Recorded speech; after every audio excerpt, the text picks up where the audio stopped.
Welcome to Modern Anarchy, the podcast exploring sex, relationships, and liberation. I'm your host, Dr. Nicole. I tried to keep her quiet, but she's screaming inside of me. I tried to keep her hiding, oh, shut up. I tried to keep her quiet, but she's a wild, wild woman. On today's episode, we have Dr. Roger Khun.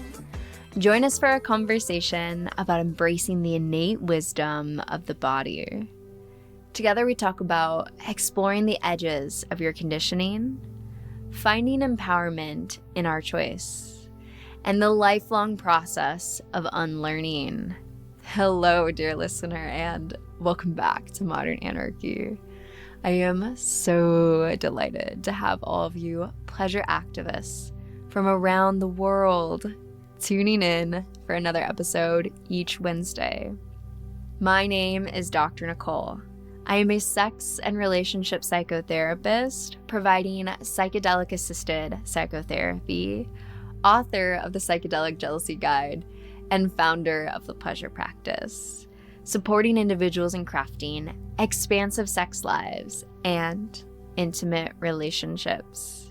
Dear listener, what an important conversation to be sharing with this week and everything that often occurs in the holidays of this week, and to be continuing the conversations about power systems, especially for all my US-based listeners that are holding on right now. Wow.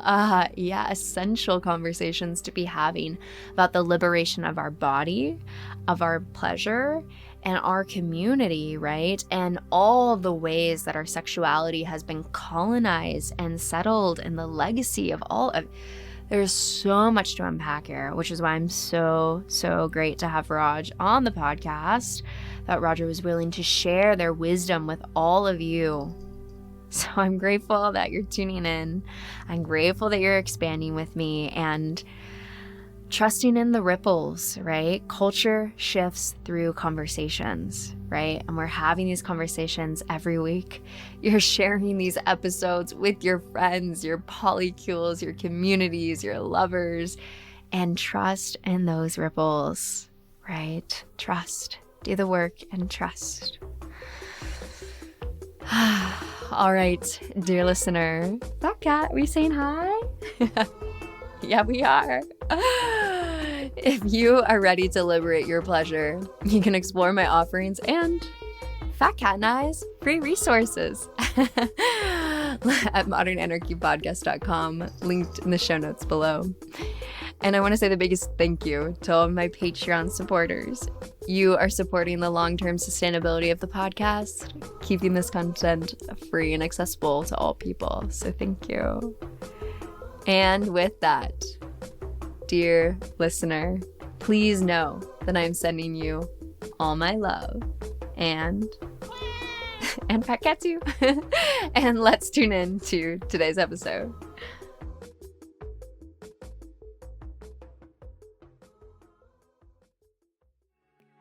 Dear listener, there's a space already waiting for you where you are invited to let go of every old script about sex and relationships and begin living a life rooted in your pleasure, empowerment, and deep alignment. I'm Dr. Nicole, and this is your invitation to the Pleasure Liberation Groups, a transformative, educational, and deeply immersive experience designed for visionary individuals like you. Together, we'll gather in community to explore desire, expand relational wisdom, and embody the lives we're here to lead. Each session is woven with practices, teachings, and the kind of connection that makes real transformation possible. And I'll be right there with you, guiding the process with an embodied curriculum that supports both personal and collective liberation.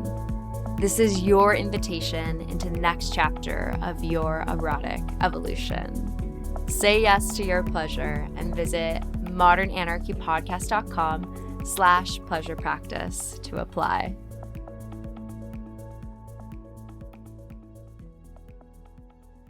Well, then the first question I ask each guest is, how would you like to introduce yourself to the listeners? Well, what I usually say is in moments like this, there's the blah blah blah answer, which is that, my name is Dr. Roger Kuhn. Hmm.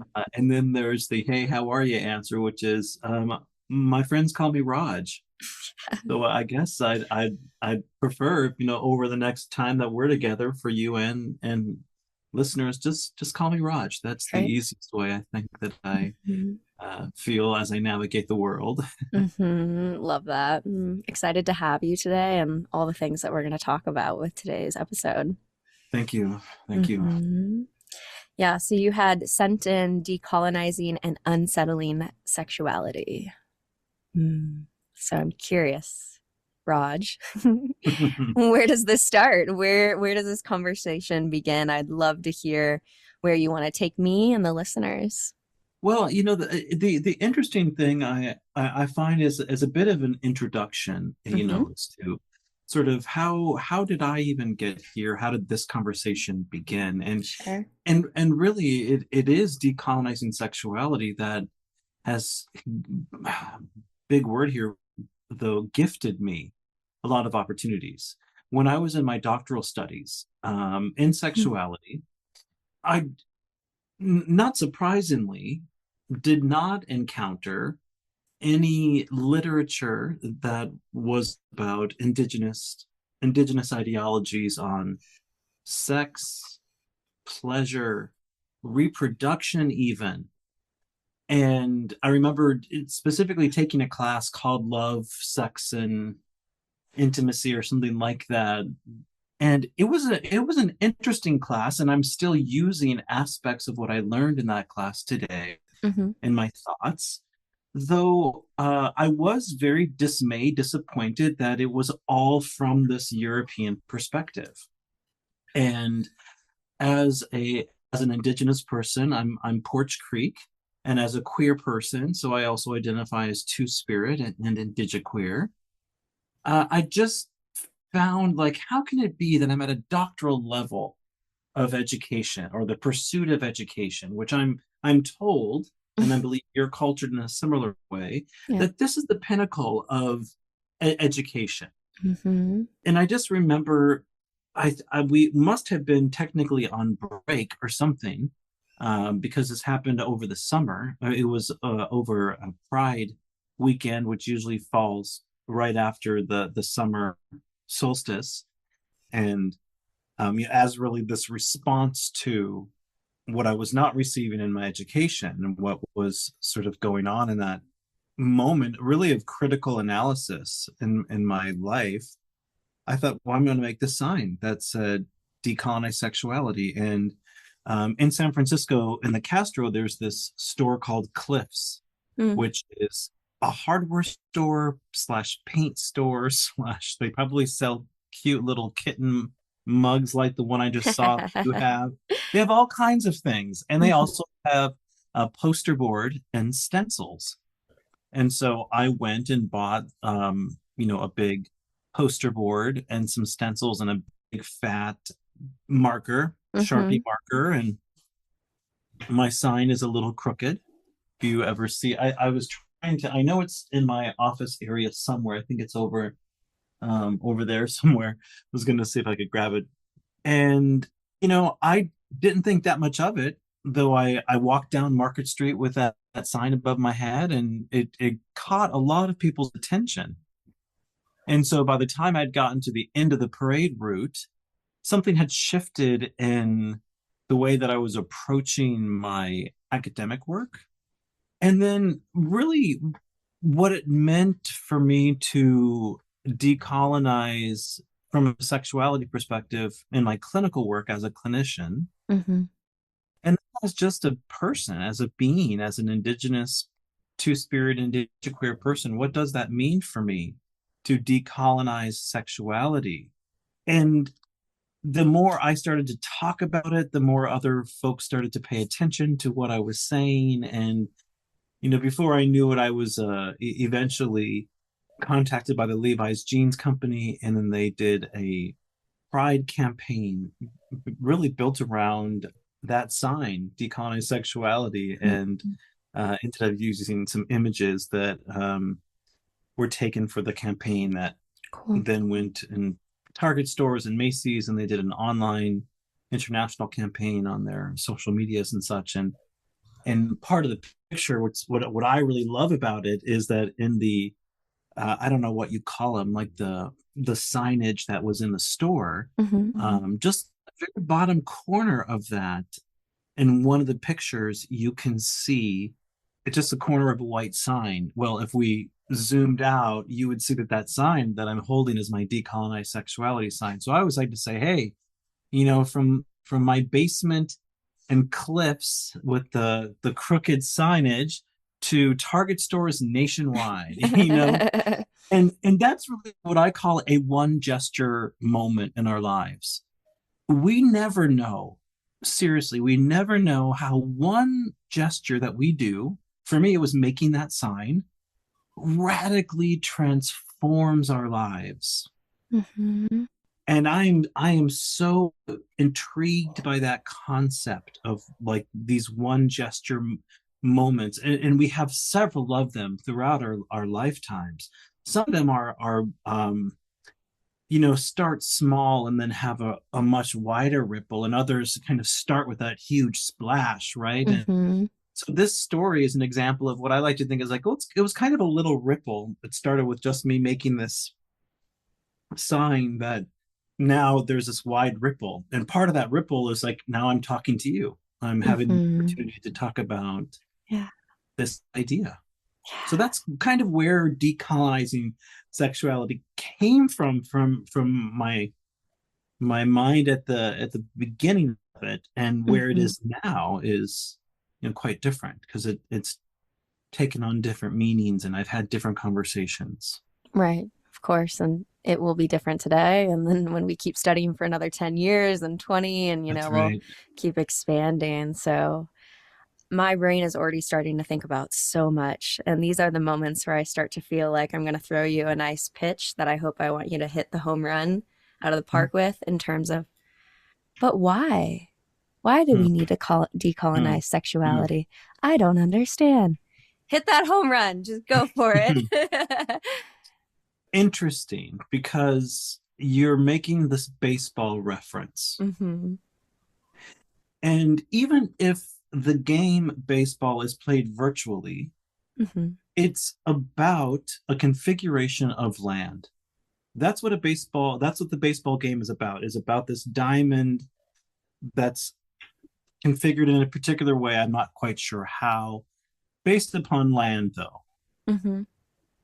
And we cannot have conversations around decolonization without talking about land. That's why we say decolonize, is because it has something to do with land. And in the case that I make around decolonizing sexuality, what I'm understanding now when I use that phrase, I am talking about the marginalized of the marginalized. And when we say to decolonize sexuality, for me, it's a reference. It's a moment to say, well, prior to colonization, prior to now settler ideology being the dominant way in which a lot of people, most people think, myself included, or thought, I don't think this way anymore, but what I thought at one point in my life was based upon what was only true after a certain period in time. To go back to the land, to decolonize, to go back to the land, one must remember that there were and continue to be bodies on that land. And bodies are ascribed something culturally. We do this as a species, as humans. There's a certain culture that is then pushed upon us, or we are forced to assimilate to. And in regard to sexuality, that included many things, including sexual behaviors and sort of what we might call stereotypes or tropes, if you will, about what is masculine, what is feminine. And suddenly we had this binary that we were living in. So to decolonize sexuality means that I'm first going to disrupt the idea that there's even this binary to begin with, and say, well, actually, I believe, and culturally, my people believe this, and we've believed this long before you all came in and stole from us and forced us to assimilate to survive. And that's the larger conversation that I welcome when I say decolonize sexuality. Mm-hmm. And from there, I think we have a foundation that can mean many things to many other people, depending on who's talking or who's saying things. In addition to this idea of decolonizing sexuality is also what I say to unsettle sexuality, which is where I think a lot of us fall into that category. Mm-hmm. And the unsettling is also the unlearning piece, where when colonization happens, then there is this displacement of certain groups of people, and a settling process is made by other people. And that settling process, generally, we begin to see a shift in cultural norms and cultural values. So what was at one point that minority view, as that minority population, meaning the settler population, grows and grows and grows and grows to become not only dominant in numbers, but now becomes dominant in cultural values, ideologies, etc., which of course includes things like sexual norms. Mm-hmm. So then anyone else that comes after that is also subjected to that new normative. Mm-hmm. So we had that colonized group, and now the group that comes after that are all subjected to that. So I say that we can build off of this idea of decolonizing sexuality to moving to unsettling sexuality. And unsettling sexuality, I think, can also take a sharper critique and looking at feminism and looking at queer studies that have a tendency to, especially in their origins, have a tendency to be dismissive of Indigenous viewpoints and Indigenous ways of understanding, because it requires that conversation around privilege and benefit, from these terrible things like genocide of the Indigenous people. So I hope I may have, I don't know if I hit it out of the park, so to speak, to go the baseball reference, though I at least hope I maybe made the game a little more lively. Well, At least. Yeah, maybe now we can use a tennis metaphor. I'm ready to rally you back. There we go. Now it's a new game. Yeah, so a couple of things I'd be curious your thoughts on. I'm thinking about just even the pieces of land and the privatization of land, right? And connections to capitalism, ownership, wanting to pass down your property, aka I need to know who this is going to, and the sort of control around that. And maybe we could talk a little bit more about that. Even within those frameworks, right? There was still quote unquote infidelity of exploring sexuality with multiple people, but there was often this sort of biological, I'm going to pass this down to this person.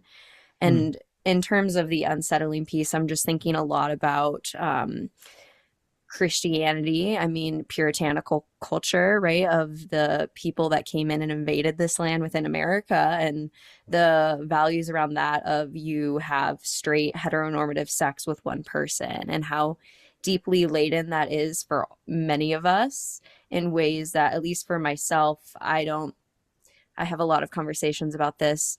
I had free will, but also didn't, because it was so around me that I thought anyone who had queer sex was a sinner and was going to go to hell, despite being a queer person myself, right? And so at the time, I would have said, I identify as straight. I am this, right? I identify as monogamous. But I think that sort of paradigm is missing the larger ways that these are cultural practices, right? Less so than particularly monogamy. I have a lot of feelings around, because people say they identify as monogamous, but I almost want to push back on that, because naturally our body, and I'm holding so much space for this, but naturally our body responds to multiple people. If I sit you down in a scientific study and we're studying genital response to porn, your body's going to respond when I show you other people. Now, What you do with that is up to you. You can choose to practice of not engaging in that with multiple people. Beautiful, right? Beautiful. But no matter what, our bodies actively respond to that. So it's not like this identity of I am monogamous, I search inside me. It's more of a practice of choosing. And so I think even that paradigm of getting people to think like that is a part of unsettling the Mhm. paradigm of Mhm. purity culture that started within our area for years ago. So curious what of that resonates with you and you want to bounce off of. Well, I'm immediately drawn to the work of Dr. Kim Tallbear. I'm not sure if Right. you know Kim's work. Yeah. I really loved Dr. Tallbear, and there's a great podcast that I like called All My Relations, and I Mhm. believe it was in their first season, possibly episode 5 or around there. There's a phenomenal episode called, I think it's called Decolonizing Sex with Dr. Tallbear. And it's just phenomenal. And she's really talking about like how monogamy is really the settler concept, and how in certain, again, certain tribal nations, we have different understandings of what it means to be partnered, what it means to have sex with someone, to marry someone. And we can't say this was true of all tribal nations. And the challenge with a lot of these kind of conversations around sex and what was sex or sexuality like prior to the colonizations of what we now call the Americas or North America, the US and Canada, the challenge is a lot of those records were destroyed. You know, Right. that was part of that's how colonization worked, is you destroy the records if there were any. If there were any to destroy, you destroyed them, and you try to shift the way that people think. Now, is that really any different than what's going on right now in some cases? In certain parts of what we now call the United States, like, let's get rid of this kind of information. Mm-hmm. And this can be anything from teaching children how bodies work. This is a bit of an aside, but I'm suddenly remembering how, when I remember in early sex education, when I think the first time I was introduced to any kind of sex education in the school system, I was maybe in 5th grade. Mm-hmm. And it wasn't that I was introduced to anything specific. It was that the girls in my class were all escorted out of the room one day Mm. and went to a special like closet. And I just remember thinking like, I know what they're doing. I have 3 older sisters, so I was Yeah. like, I know what they're doing. I know what this is. And the fact that it was like kept so separate, Mm-hmm. as opposed to let us all be educated about how bodies work. Right. You know, really, when I go back and look at those early ways in which, oh wow, even in my childhood, I was controlled. My what I learned about sexuality was controlled. And so it wasn't until I was in my mid 20s before I even learned what two spirit was.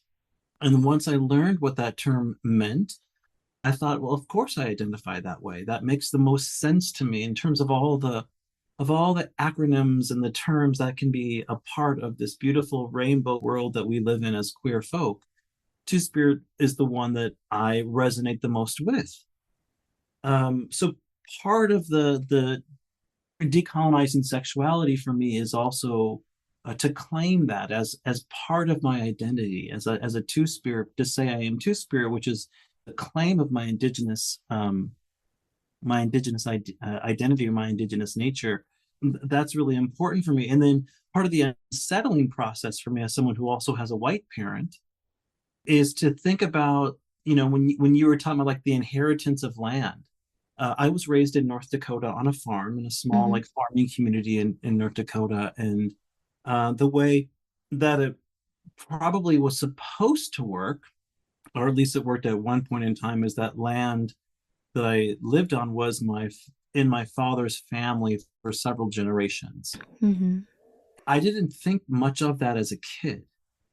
Now as an adult, I think how strange that where did your family get that land from? Mm-hmm. Dad. Like it was never explained to me where the land came from. Well, of course, I know where the land came from. I mean, it came from, at some point, either the government stole it or my family stole it from some native people. And so I am an indigenous person, but my tribal nation is not from what we now call North Dakota. So that was also interesting too, to grow up in that particular way, to have an indigenous parent, but my mother's not indigenous to that region. So, but to think about like, oh, that land, which my father eventually passed away when I was in my early 20s, and I really wanted nothing to do with the farm and, all the things. So my sisters and I just sold it to my auntie, my dad's sister, and it's still, that land is still in the family, Mhm. her family's side. So I don't really think about that land very much, though it is interesting when you really think about land and who has it, who doesn't have it. What does that say about bodies? What does that say about sexuality? All of these things to me are so intricately tied together because they're all in some way about culture. And so if you have a home, if you have land that says something, or we've placed a particular value on it and said, we believe this says something about you, something about your stability, about what you might possibly have in the world, or have to offer the world because of this particular status you might have in the land that you've Mhm. acquired. It's very, very interesting. So I know though that as a clinician, part of the unsettling process comes when I'm helping people get back in touch with their bodies. Sometimes that requires a particular somatic attunement Totally. about helping someone get into, to feel into, to sense into their body in particular ways. And then sometimes part of what I find interesting, in particular about being a sex therapist, I've worked as a sex therapist for over a decade, is the education piece about sexuality that sort of comes with it. And not necessarily just about the body and the physiological functioning, etc., Mhm. about the way that culture has shaped and informed the way that we are in our bodies. Yeah.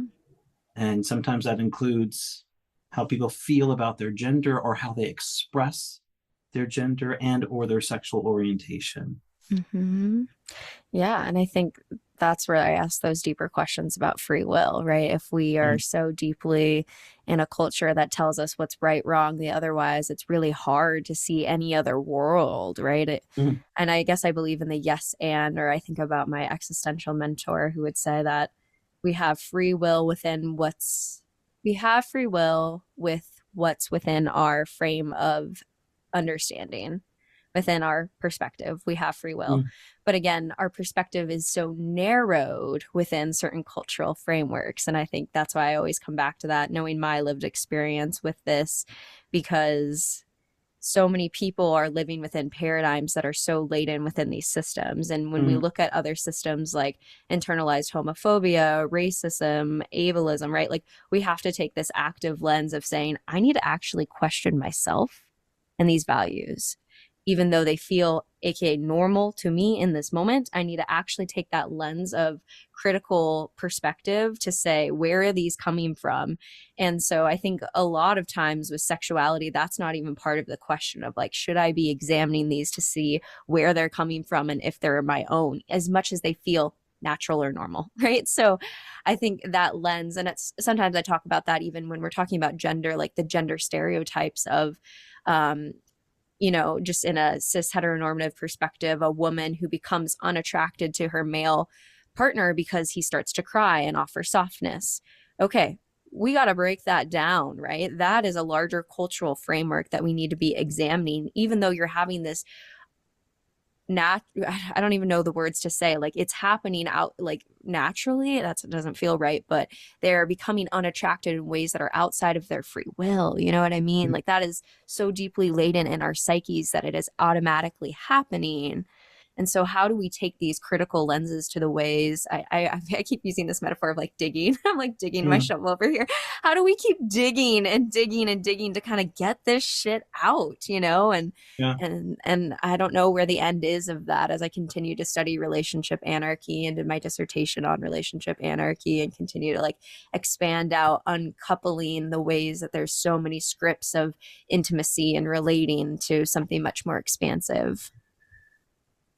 Well, maybe this is a good time to pitch my book Yeah, go for called Soma Cultural Liberation. Because I'd it. love to say, like, well, actually, I wrote a book about something very similar to what you're talking about. And from my perspective, it needs to start with the self. It needs to Yeah. start with a deeper understanding of ourself.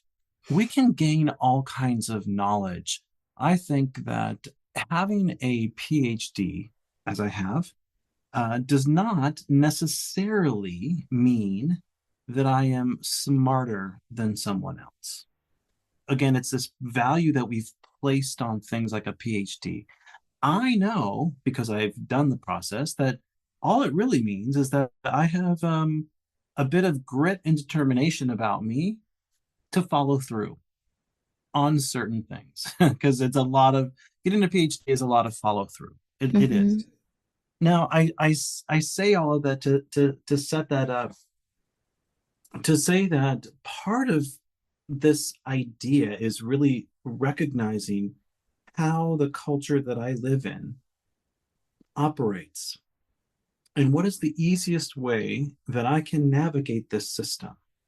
And the easiest way does not necessarily mean I'm going to go right through the center. It might if that's where the goal is, though I may also end up in a situation culturally in a place where I feel very uncomfortable. So the easiest place is on the outside and to kind of go skimming the perimeter. Mm-hmm. And that is what I think is important to understand about our body's responses to those experiences. A moment ago, we were talking about baseball references, Mm-hmm. right? And the other day, I happened to be, for the first time ever, I went to a hockey game, Mm-hmm. an NHL game. I was struck by something. I haven't been to many games in general. I'm not a big sports person, though at several points throughout the game during the breaks, the jumbotron would come on, and Mm-hmm. it would encourage people to scream and to make Mm-hmm. noise. And people would make noise and scream and do all the things. And I thought, aha, this is an outlet for a certain kind of feeling that most of us are never allowed to express. Right. And I kind of finally got why people would go to something like this. One, it was kind of cold. It was a hockey game. It was also exciting, all those things. But there was that sort of primalness about getting together and what an interesting cultural phenomena that we say, here's a place where you can get your, let's call it angst out collectively, and Mm-hmm. it's allowed. You can be drunk, you can be somewhat obscene, and we appreciate that, and we say this is allowed. And other places like that exist. Dance clubs, discotheques are other places we could say are similar like that. And we've created these, I'm going to use a big word here, but like sanctuary spaces. Mm-hmm. So, where do these places exist? Where do sanctuary spaces exist for the marginalized or the marginalized? One of the things that's really important to talk about in terms of like decolonizing sexuality is the exotification that comes with that. Someone like maybe that looks like myself, I'm what they call ethnically ambiguous. I can go into a lot of different ethnic categories, and people like to take all kinds of guesses if they're not certain. Which means I've gotten into all kinds of conversations with people literally from around the world who might try to identify with me to think, oh, you must speak Spanish, or you must speak Arabic, or you must speak based upon how I look. The challenge with that then becomes about how does, again, a body that is marginalized, how does it know to feel a sense of safety when there can be so much uncertainty? especially in these sanctuary spaces I talked about. Mm-hmm.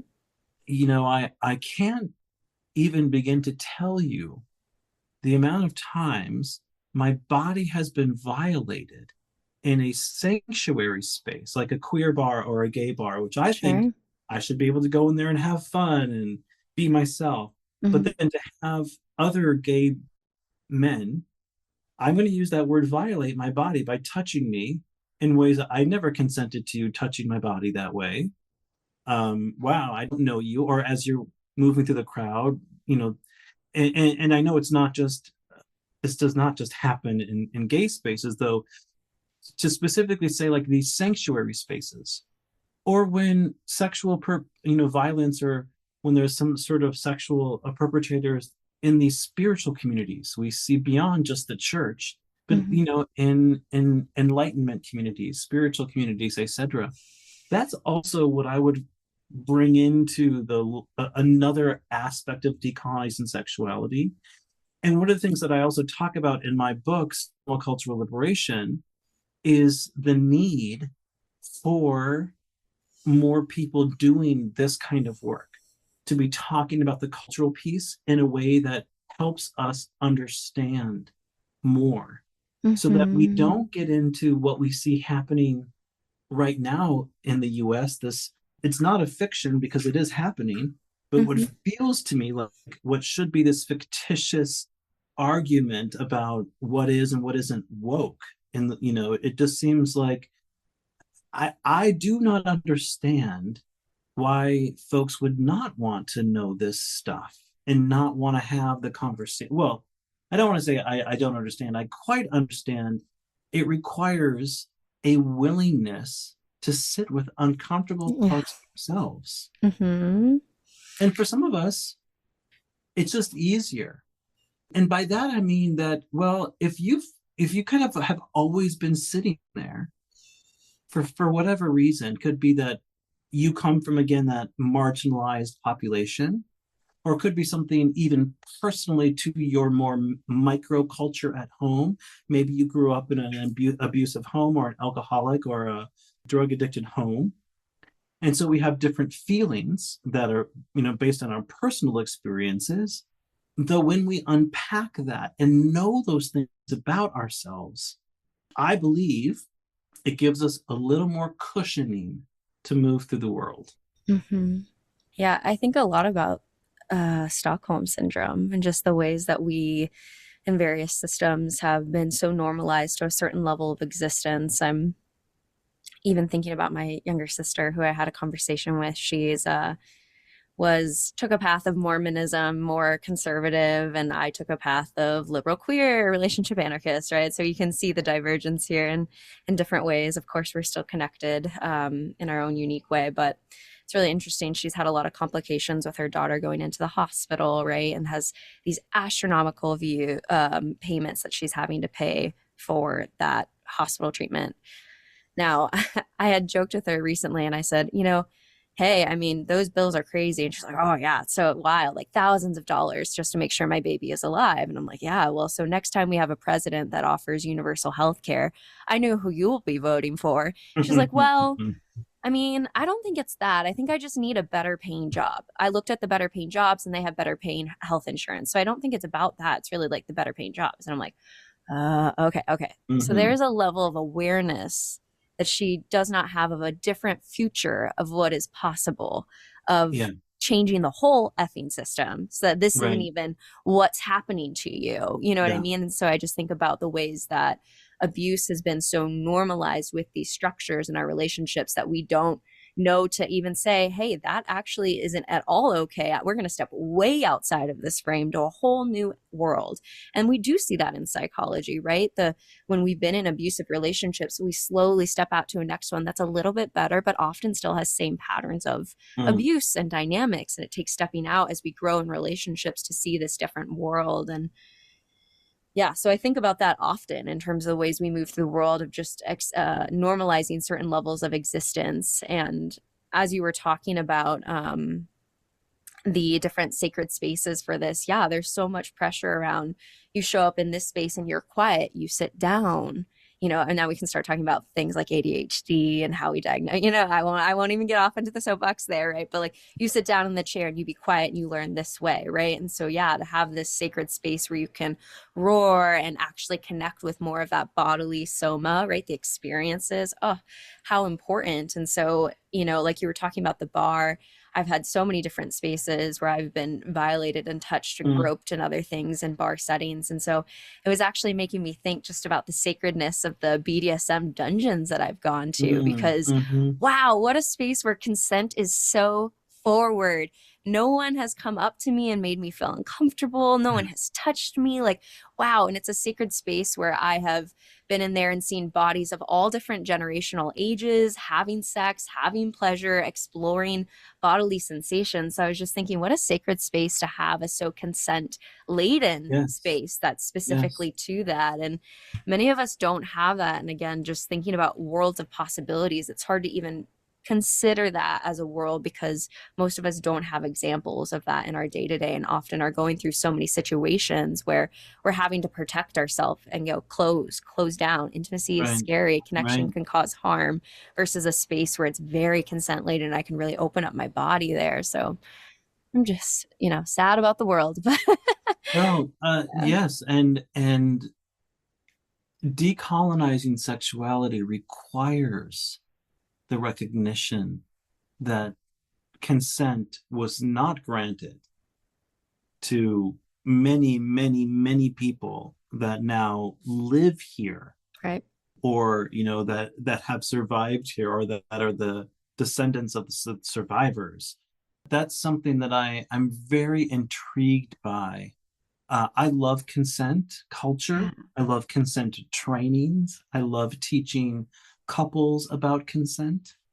And I'm also very curious about consent in terms of these larger conversations around, yes, well, how do we really have consent on land that there was no consent given for how it is we're all living here anyway. I think that's a really interesting conversation to have. That's kind of where my thinking is at the moment in Hmm. terms of what I'm thinking of critically as, I would say, a writer, or where my next work may go to. Sure. And I just finished a couple days ago a very short essay in a book that a friend of mine named Lucy Fielding wrote, called Trans Sex. And she got the book, is now going into its second edition. So she asked me to, what would I write a small little essay on two spirit sex? And I wrote about two spirit erotic embodiment, and I started to talk a little bit about consent and land, and I realized, like, I can only just touch on this because I have 1,500 words and I Uh, want to keep it around 1,100. yeah. And I knew that I could really spiral into something. So that's a very fresh question I'm kind of sitting with around consent, that a lot of times there are these tools that we have, and they may be somatic based tools, or they may be more of the soma intellectual based tools. They may be a combination of or the soma emotive. They may be a combination of all of these things, and they're great and they're really helpful and they're really beneficial. And if you come from a particular marginalized group, it might even lead you to a point of saying, like, this is awesome, and there's this other thing that I also experience as this kind of person, that if that's not dealt with, then none of this even really matters. Like, I can feel great and I can feel empowered and I can feel somewhat self confident. Though, if this larger issue is still lingering, it makes it really hard to navigate that system. Hmm. And that's an important aspect, I think, to discuss when we talk about everything you and I have talked about today, is that Hmm. there's always going to be that group of people for whom a message like you and I are talking about today may never even reach. and how could it, right? And it's so interesting because as I was preparing myself this morning, sort of thinking about like, well, what are we going to talk about? Yeah, yeah, And I was thinking there's so much going on in my life, good things going on in my yeah. life. I could talk about so many things. And every now and then, as I'm driving in my car or I'm sitting in the passenger seat, and I'll glance out and look at other people and just have that sort of meta thought of like that person has a history, Oh a yeah. connection, Oh of yeah. maybe their favorite songs playing right now. There's all of these things. And then there's that idea of like, and I will probably never meet them ever. Yeah. I have no idea that I even exist or that I was even Mm-hmm. looking at them. That Mm-hmm. stuff blows my mind because It then it's sort of like, does. well, I'm going to end this conversation with you and think, oh my gosh, all the things that I did not talk about or I could have said about Yeah. what's going on in my life right now. And then it's always like, well, will there be more time for that? Will there be other conversations? And the reality is like there always is if we make the time. Though it's again when we have conversations like this that I kind of feel are just watering the garden, so to speak. Sure. How do conversations like this continue on so that they start happening more and more outside of folks like you and I who might have some fluency in these kind of Right. conversations. That's what I hope my book does. Uh, Mm-hmm. Part of what I write about in the book is my own decision a couple of years ago to step away from the kind of heavy academic clinical route that I was going in my life for a really long time and to step back into music because Mm, I had this moment where, I worked so much as a clinician, helping people find what I'm calling liberation and pleasure. yeah. It's very pleasing to me to do that. I love being a clinician. I love being a therapist. It is a job that suits me probably the best out of any job I've ever had. And I Mm-hmm. consider being a musician a job as well. And not to say I'm a better therapist than I am a musician, so to say that I think I'm better suited for it Yeah. because the music world or the music Mm, business is really challenging and it's changed so much from when I was in it, really in it almost 2 decades ago. Though coincidentally, I have been working on a new music project and I just released both a new music video and a new music single called Kaleidoscope. And the song and the video are really about seeking liberation, which is really what this book is about, seeking liberation. And ultimately, that's what I'm doing in my own life mm-hmm. and being willing to be witnessed in my vulnerability by others. Yeah. Mm-hmm. That's what I've really learned from all of this. When I, in the past, have compartmentalized myself so much, Mm, it always feels like there's no cohesion. mm, Now I'm at this point where it's like, wow, I have this book coming out, I have a yeah. song out, I have a video out. It's all there at the moment. Ah, And it feels really good. And I'm also on mm. sabbatical at the moment. And that feels really good to not be doing the therapy work and I haven't taught a class in months or I haven't graded papers in months and it feels so nice to not be doing those things. Mm-hmm. This book came from that sign, right? To go back to that decolonized sexuality sign, right? This book really came from that moment of that one gesture of, literally carrying that sign above my head. Uh, Mm-hmm. and just to be witnessed in that way, to allow myself to be witnessed by literally thousands of people who some were, as I mentioned, really really excited about my sign and other folks not so much. They would yell.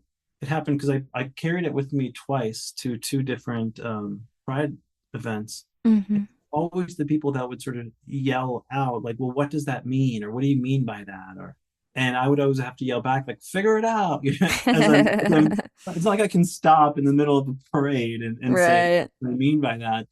And since I did it the night before, I didn't know what I meant by it. Right. And now I think if I carried it with me, which maybe I will if I go to the parade again next year or something, I would never stop and tell someone, because I'd miss the whole parade then, because I'd Right. probably just keep chatting the same person up. And Yeah. thankfully I've it's very rare that the message is not received well by others Mm, when I'm talking about decolonizing sexuality, or when I'm talking about somacultural liberation. Thankfully, I've only experienced, like, I was going to speak a couple of years ago. I was speaking in Wisconsin, and I think it was like a state senator said something about the university spending funds on some, I don't know if they said two-spirit sex therapist from San Francisco or something like that. mhm. I was like, ooh, controversy. I Now I guess I feel like I've really made it, if I'm controversial and to some state senator from Wisconsin. Sure. Um, so it's just about really keeping myself open to learning, and now being able to witness others Yeah. experience themselves and deepen their own understanding of their culture. And yeah. Yeah. That's why it's a joy to have you in this space, right? To know that there's hundreds of people listening, tuning in. And I think about the way that I started my life, it's shaped by relationships, by Mhm. culture, right? And the way that I got out is growing through relationships. And so people are listening to this and growing through that. Now, the meaning making of all the words that you just said have a meaning making to you. And I'm gonna interpret them in my own head through my own lens. And we're on two radically different pages existentially, right? When you, like you said, when you look at those strangers and they have a whole life, a whole connection of relationships, a whole meaning making world, right? We're always, the existential therapy, paradigm would say we're always isolated. We're in our isolation. And so all the words you just shared, your meaning different than mine, and we somehow come together in it. And so when we're Hmm. having this conversation, right, depending on where someone's at in their own journey, their own process, they're going to hear things radically different, right? Some people not to stratify it as right or wrong or anything, but people are going to take their own message from it, right? And so I try to let go to that space and just trust that the ripples of whatever we're talking about is shaping towards that greater movement of potential worlds, just to open up, I hope, in this space, worlds of possibility. I don't care if people practice sexual fidelity, sexual self-governance, Hmm. they're having sex or I don't care. I just want you in pleasure, right? I want you in your body to feel good and to feel that connection. And so I think that the more that we create space to kind of get into the nitty gritty of these dialogues, I hope that it kind of rattles some people just to think differently. And I trust in the ripples of that, whether it's a sign and we don't explain the whole manifesto, right? Or a deeper conversation or a podcast, right? I do trust in the collective consciousness that originally shaped where I came from to also shape where we're going, right? Like even the idea of the word, I'm like, oh, I'm queer. I'm queer in all senses of the word. Who created that term? It wasn't me. I'm standing on the shoulders of giants of community conversation that go way back before me. And so you and Hmm. I are just a part of, we could say the blade of grass in the whole lawn. I'm anti-lawn, right? Native plants. Maybe I should go a drop of water in the ocean, right? We are a drop of water in the collective ocean. And so our conversation, I think, will get people to start thinking about that and continue to like branch out in their own worlds and thought. And so I trust in that evolution of just thought as we continue to go down this path. Like you said, that what the sign meant to you at the beginning, it is very different than what it means now. What the word modern anarchy meant to me 3 years Hmm. ago is Hmm. very different than what it means now. And so it's that continual embrace of change to see kind of where we go collectively in relationships, like the one we have today, you and I. And I'm going to make an assumption that you have a badass radical community as much as I do, right? And we continue to kind of sit and grow and think together. And maybe we'll regret some of the things we said when we look back, and go, got to change Hmm. that, right? I think that's part of the growing process. But Sure. yeah, I have a lot of faith in the ripples of the work that we do. Hmm. Yeah. Yeah. Beautiful. Yeah. I'm remembering a part in the book where I talk very briefly about the recognition that in my life I have undoubtedly said and thought racist things. How could I have not, given the world I live in, how I was raised, cultured, what have you? And again, we can't use ignorance as an excuse, right? Right. It's like not only do those things that I say, undoubtedly did I not, have I not said those things, they were both racist and ignorant. Though now that I'm aware of it, it's like, oh yeah, I don't remember ever a time in my life where I sort of purposefully said something that would have been considered racist. Though, again, when you're younger, you might say things that's like, oh, I didn't even know that that was a thing because that's how everyone around me spoke. That's just the way that it was. Though it's what do I do with that knowledge? And Right. that knowledge then is cognitive, yes, though it's also what do I do with that knowledge in my body? So that when I'm in a situation like that again, or when I see a particular kind of person that I may have had either a really ignorant, hurt, racist, or fill in the blank, homophobic, transphobic, what have you, reaction to in the past. Now, when I see you, I don't, freeze my body like, oh, don't say Right. something stupid, but then try to be all cool with you and be like, oh, hey, how's everything? Because I'm holding my body. Yeah. It's like, can I learn to let go of whatever that was too? That takes another layer. The first part is just bringing that awareness, just become aware that something is going on. And then we begin to notice, what do you do with that? When you do that thing or you're doing those things again, how do they manifest in the body? Is there a way we can learn to be with those uncomfortable, literal, physical sensations so we can let go of those as well? So that we can learn to be present with what is true, what is not true, what we are learning and what we are unlearning, all simultaneously at the same moment. Yep. It is a skill that I'm still learning. Yep. Same. Yep. And I'm sure I will continue to learn this until my last breath. It's going Right. to be an ongoing process. And once I think all of us can accept that we will be continuously learning. There's an Mm-hmm. excitement to that. It gives us Yeah. something, that's wonder. That's that Yeah. beautiful word, wonder. It fills us with curiosity. So we have Mm-hmm. something to keep going toward, to move toward, to center Right. ourselves in the Right. chaos. Yeah. And it begins with the body. I think that's such an important piece, right? Because, yeah, you say something, harmful in any sense of the word, and someone can gently try to come in with community care and say, hey, Nicole, Raj, like, that's really hurtful. Can we talk about that? All of a sudden Mhm. my chest goes tight. What?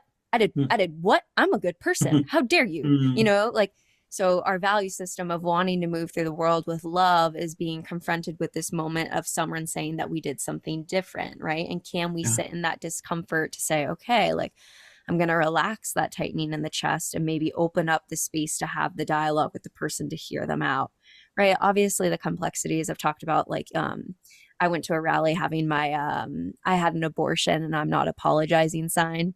And I got a ton of comments on Instagram saying I'm a murderer, et cetera, et cetera, Mhm. et cetera. Right. So, like, I don't always open up the door to have that conversation of meeting one another because there's a certain level of, wow, like, I'm just going to hold space for your cultural perspectives and I don't need to engage in that. Right. So I think even that Mhm. nuance of who do we open up to, of perspectives that we trust, to sit in that space of discomfort, that's a more nuanced conversation.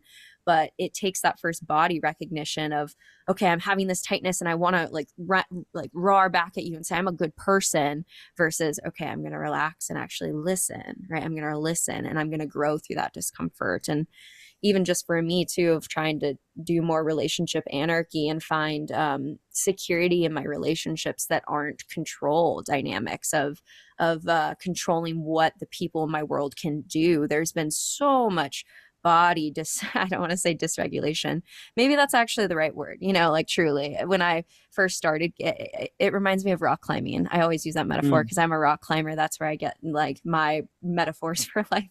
Of the first time I come up to the wall, it was terrifying. My belly is shaking. I don't want to do it, but I made the choice to do it anyways and do gentle exposure therapy. And so I've experienced some of the same things of when my beautiful people in my communities I have attachments with them and they're exploring attachments with other people. I felt sick, nauseous. I wanted to vomit. Like, so I would say it's some regular, like, form of dysregulation, but I have to sit with that. And I take a moment to, like, honor what that feeling is, ground myself, ask for what I need, and also know that my body's reaction is not truth and reality. I can move through the Mm. system with values, right? And so I think all of this does come back to the body in terms of dismantling the internalization of all these various structures, right? Is we're gonna have a body reaction first. Right. And if we don't feel that, that is where we actively lash out at people and start yelling and these other things because we're not even noticing that we're having this reaction first. And so I agree, starting with the body, man, if I could, half the time when I'm doing therapy, I don't even want to talk to people because I'm like, where are you connected to your breath? Do you feel your toes right now? You know, I don't even want to process your trauma until you're there, but it's a yes and, right? I'm not, we could be all in the body, but our narrative of our life could be so like aggressive or negative. So it's important to do both, of course. But like, man, the deeper I get into this, I'm like, oh, we got to start with the body before anything else. Yeah. There's a really powerful exercise that I like to do with people in workshops. Mm. And I can teach you and your listeners really quick. Sure. Yeah. If you may already Love know that. this, folks that are listening may know it already as well. Though it has to do with, if you have access to your hands, Mm-hmm. folks that might have any arthritic or arthritis issues, this may not be the best exercise for you. Though if you do have access to your hands, the idea is really to think about something going on in your life, an issue, or it could be a relationship. Let's all take our relationship to our bodies. Ooh, that's a big one, right? Yeah. Yeah. And with your dominant hand, essentially, now usually, we would ground ourselves and maybe close our eyes and do all those things. But essentially, with that I'm right hand dominant. So with my right hand, I'm going to make some kind of shape about my relationship to my body, right? And so that might be, Sure. in this case, I'm making and you could move it or you could keep it stable. Yeah. And so, then with my left hand, with my non-dominant hand, I'm going to make a gesture of what I want my relationship to be like with my body. Mm. So I might kind of give it in my case, very open and palm up facing the Sure. sky. Yeah. And then in my sensations, I'm going to go back between the right hand and the left hand and just kind of feel into the difference somatically. Like, wow, I can feel a difference not only in the way that my hand is shaped, but the way my body senses into these two Mm. things. And then eventually it's a choice. I love that word, Nicole, you used earlier, choice. I'm going to make the choice to allow my right hand to feel into the same gesture as my left hand. Mm. And now I take notice again, like, wow, how does that feel in my body? Like, whew, wow, yeah, that's a choice that I've made to Right. actually respond to the situation with this openness. And then of course you let Mm. it go, shake it off, breathe it off, etc. This is Yeah. a really quick little exercise that one can do really to stay embodied with something and also to recognize, like, I do have a choice in how I'm responding to this. Mm-hmm. And once we really learn that we have choice, game up. Yeah. It's we no longer have this excuse anymore, which so many of us love. I also think excuses get bad reputations, and we think people use these excuses because they don't want to do the work. Excuses take a lot of work. Excuses take so much work. That's the thing that we oftentimes don't talk enough about, is that we get so good at our excuses that it takes a facade to keep up with it. And that requires more emotional labor, sometimes more physical labor than it would be if we were just open, honest, and truthful with ourselves Mm-hmm. and with others. Mm-hmm. And that's a conversation for another time. Right. Absolutely. Yeah. Yeah.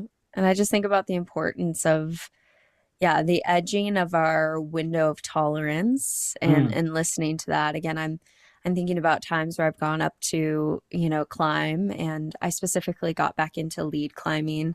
I don't know if you're familiar with the concepts of like lead or top rope.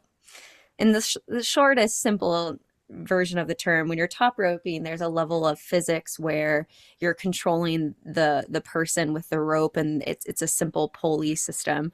Versus when you're lead climbing, I become the weight for the person when they fall. So which means when they fall, I Mm. shoot up into the into the wall to counterbalance them. So it's a much more dynamic braking system than the top rope, which uses the physics at the top to take out the tension through a second coiling. Okay. But I was just starting to get back into that, and it was a choice. I'm like, okay, I know this is the scary thing. I've tried it in the past, kind of scary, but I want to do it again. And so I found someone that I trust and could have a lot of like security with. But even as I stepped up to the wall, my brain is going, oh my God, when they fall, like, because we plan to take a structured fall. When they fall, I'm going to shoot up. I'm going to shoot up. And I'm going to myself, okay, Nicole, you know that. You're okay. I'm belaying. I'm like, you're okay. Deep breaths. You're okay. And I can feel my like gaze start to narrow. I can feel start to shaky, a little Mm. flighty. And I'm like, damn it, like, you're okay. Deep breaths. Ah. I start like doing like my yoga breath of like really trying to side up, like, ah. And they took the fall and I was okay. But I still came back when they came down. I was like, I need to lay on the floor. Like I could Mhm. feel like a trauma activation response Mm. going on in my body. And I remember laying on the floor and I felt so powerless. Like I was like, damn, Mm. like my brain, I was right there of like, you take the deep breaths. It's okay. It's fine. It's fine. It's fine. Yeah. And yet I'm still on the floor going, whoa, like I feel flighty. I feel like I'm going to faint and everything's okay. So how much of that's my brain, conjuring out the experience, et cetera, et cetera. But I think, and then we can ask a deeper question of what's the frame, right? So I was not necessarily in control of that reaction that was happening. And it reminds me a lot of my times I've processed trauma in my therapy space as a Mm. client myself, not the doctor, and there'd be times where I'd be talking about, the things I've gone through in life, and it would produce that same sort of like narrowing of the gaze, the belly tightening. And that feels so powerless. Like I have no control over that. But it's that yes and to the, okay, I laid on the floor. I laid on the floor. I pushed past my zone just a little bit, so much so that I didn't Mhm. faint or cry, right? But then laid on the floor, asked for what I needed. I didn't climb any other lead routes like that day because that was enough, right? We have that therapy, we ground at the end, and maybe we don't watch a scary movie at the end of the day because we don't need more for our bodies, right? So it's like Mhm. such a delicate dance of as we're pushing that edge of discomfort, we're going to feel things that are slightly out of our control. But Mhm. how can we reground so that we continue to push past that, right? Because if we stay in the safety space, we never really actually process. So I think it's just, I hope we can get more language to what it's like to work through these larger structural pieces that are causing our bodies to have these reactions in a way that holds space for the like lack of control at times, and Mhm. also the control that we do have to Mhm. ground and push Mhm. through that. Well, that language of window of tolerance, I think, is really useful. Yeah.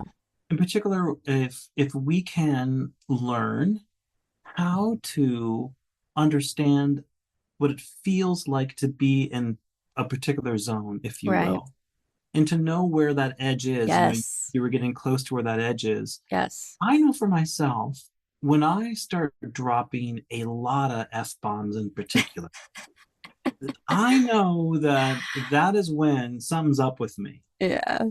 And it doesn't necessarily have to be a bad thing, because the window of tolerance works in a lot of ways. And something else you said I think is also really important to talk about too, is that sometimes when we're doing something like rock climbing, or when we're about to get on stage and perform in front of Right. a bunch of people, Yes. the sensation of anxiety, which we may be used to because of some trauma we had in our life, Right. sometimes we go, oh my gosh, there's that feeling again. Yeah. Because excitement feels very similar in terms of how it travels in our neural pathways, right? And so it's like, oh, is this anxiety, excitation? Is my phrenic, what's going on with my phrenic nerve? And to be able to recognize that, like, oh, this is a seven in the good way. This is the seven excited seven Mm-hmm. versus this is the seven OMFG. This is the F bomb seven. Yeah. To sort of register on that scale, to understand and know the nuances. And then the importance is like, and here's the steps that help me get back to a Right. 6.5, to a 6, to a 5.5, to a 5, Yep. to ultimately back to that 4 where I'm optimal. I can be a little bit, something can be evocative to me, and I can still be super clear and go. Mm-hmm. Mm-hmm. And yeah, developing the language for that, developing the somatic dialogue for it as well, I think is crucial for all of this. And as that word becomes more common, soma, and as people are talking more about the body, and hopefully we'll be doing that more with my book, Yeah. I think it'll become more common for us to be having these kind of conversations and dialogue, so that it all becomes interwoven, so that conversations around soma cultural liberation are synonymous with conversations around decolonizing sexuality, are synonymous with conversations around unsettling, or synonymous with conversations around therapeutic modalities for people who have experienced and survived sexual assault and violence. All of these things are tied together. Mm-hmm. It is all tied together. It is all woven together. And when we, not necessarily unweave, but when we learn the technique that wove the pattern together or wove the basket together in the first place, we can change. We really can change Yeah, that. absolutely. And that's what I'm hoping my work does. It's changed my life, Certainly. and I hope it inspires and changes others. Mm-hmm. I'm sure it will. And I believe in our inner healing wisdom, our gut, our intuition, whatever we want to call it, that knows more is possible. Mm, My heart breaks for the people who feel miserable in their relationships, who feel such a lack of embodiment and pleasure. And I think that we all have an inner calling towards more of this. And I think it starts as little whispers. I don't know, maybe you could speak to that in your own life, mm, but for me, it started as little whispers of something more is possible. There is a level of this that I'm feeling drawn toward. I don't know what it is. I don't know what the word is or the space it's going to be, but I feel the small step towards this next thing and this next thing and this next thing. And then my journey that has expanded to such a level of embodiment that I couldn't have even fathomed years ago, where I was in these restrictive paradigms. And so I do believe that people, when they get quiet and try to feel, like there is a gentle nudging towards these things, because I think we all have a craving towards connection, intimacy, and pleasure. Whatever that looks like for people, I think we all do have an inner desire for that. And so I think it's getting quiet with the self too, to kind of try and feel into that and then follow those little steps. mm. Yeah, and to echo what we shared earlier, and to know that there will be multiple times in our lives when, I'm sure you've heard that expression, jump and the net will appear. Yeah.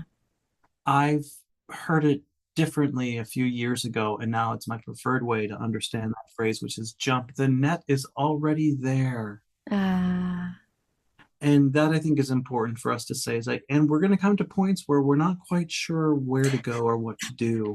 it's so And, scary. and jump, the net is there. It's there. The reality of what we've sort of talked about today, the sort of heavy part, the balance of that is the hope, is the Mm, wonder, is the excitement, is the right. pleasure. That is ultimately what my work is about the liberation. Mm-hmm. And I will always be on the quest for that. I've accepted that, as I can sort of look back at my life, that there's always been these really interesting little dips along Mm-hmm. the hills. And I'm on a very interesting one right now. And maybe in 5 years, I won't be doing any of this anymore. Yeah. Who knows? Who Who knows? That's knows? the exciting thing, is that I don't know. I don't know what else I would be doing. Right. Though I could be a spin, looking at my spin bike. I could be a spin bike instructor. Who Sure. knows? Sounds Why not? fun. Yeah. Sometimes I think about being an aerialist, like those people that do Mm, those amazing. yeah. I don't know if my body could do it at this point. I really, and I don't mean Yeah. to boo-hoo myself. I think that the reality is I'm in my late 40s now, and I just don't have that same level of, Sure. I just can't do it anymore. Like, unfortunately, Humanness. Yeah. the mental piece is there, but the physical piece is not there. That's not a boohoo moment. That's a genuine to say, like, no, it is true that things sometimes happen to us as we get older. Right. Absolutely. Though, just to be like so open to the idea that I don't know what's going to happen, and that uncertainty I've become much more comfortable with over the years. I appreciate you saying that. I'm going to continue to breathe into that because it's always scary. It's so terrifying to me, right? We want to know. We want answers. We want security. And Yeah. it's like the Buddha saying that the only constant is change. And that brick keeps getting thrown into me again and again. And so I'll take your words of wisdom here and continue to try to feel that in my body of how can I embrace the inevitability of change today, again and again and again and again, and trust that, you know, wherever it is, I'm in such a state of embodiment now that there'll be pleasure wherever I am, and deeper embodiment. You know what I mean? Like, we're only getting better. So wherever it is I end up, it's going to be feeling good. Yes. Yeah. I want to hold a little bit of space as we come towards the end of our time. I always like to take a deep breath with my guest. And then, ask you to check in and see if there's anything else that you want to say to the listeners. Otherwise, I have a closing question I can ask you. And then I'll also invite you to plug all of your pieces at the end as well. No, I'm good. Okay. Well, then the closing question that I ask everyone is, what is one thing that you wish other people knew was more normal?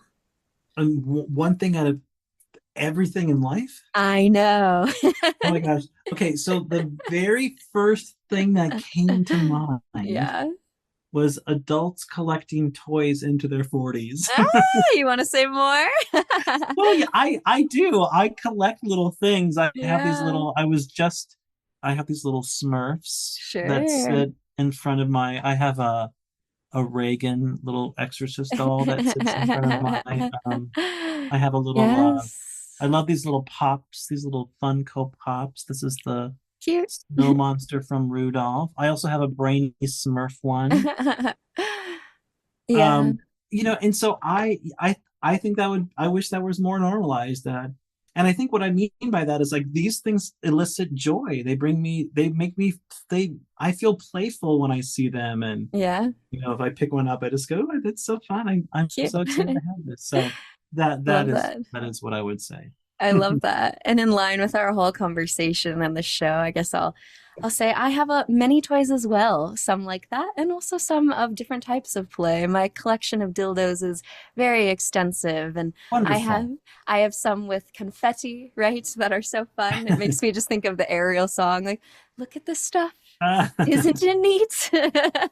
Wouldn't you think my collection's complete? You know, it's not. Wouldn't you think I'm the girl, right? Yeah, exactly. So, yes, many toys of different kinds, and the meaning and the sentiment of it. So I appreciate you normalizing that today. Thank you. Yes.